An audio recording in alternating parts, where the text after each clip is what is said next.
has more than 3 million people displaced by the earlier battles against IS. And as the head of UNICEF in Iraq, Peter Hawkins, told BBC World a short time ago, in terms of human cost, once the Mosul battle starts, there will be no bigger humanitarian operation in the world.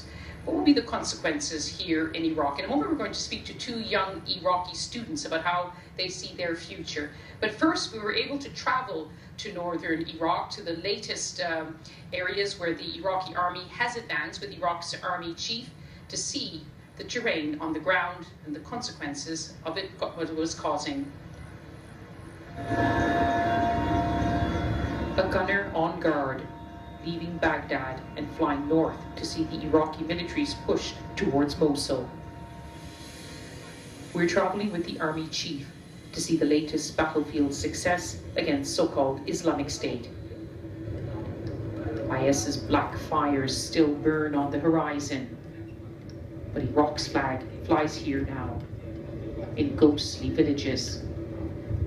Houses half-built, fields without farmers. Corpses of IS fighters lie here, unburied. And then, like a desert oasis, the river Tigris in sight. This crossing was once a key IS supply route. Now a newly built bridge will hasten the army's march towards Mosul. The enemy's de facto capital is just 40 miles away. It will be the hardest of battles against IS, Daesh as it's called. The general is confident. We think Daesh will collapse. We know they are bankrupt and unable to hold their ground. How hard will it be? Our orders are to liberate every square inch of Iraq.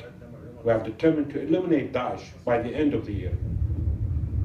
It's a huge test for Iraqi forces. They're getting advice from Western armies, Iranians too. But Iraqis insist they'll do the fighting. We have like light and heavy weapons, we have all the equipment. But we need just the green lights from US forces to say, do the operation, and we just need the jet fighters to cover the sky. That's it. A short distance away, families fleeing the fighting further north. Their enemy now, heat and hunger. Their first priority is aid coupons.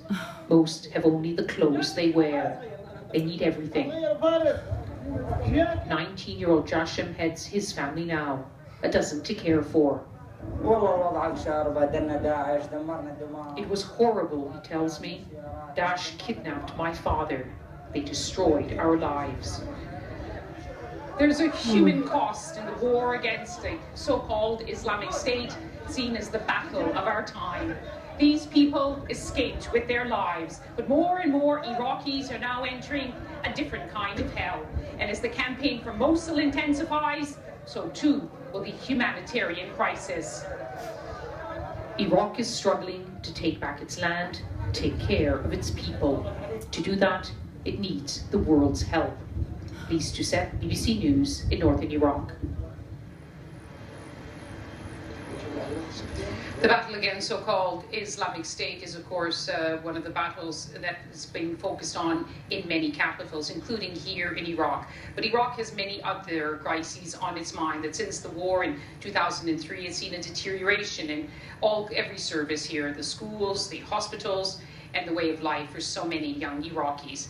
I'm joined here by 2 Iraqi students, by Mustafa, who's 21 years old, studying dentistry, and also by his friend Saifuddin, who's 20, and you're studying engineer. Just tell me, Mustafa, how hard is it to be a young person like yourself, a student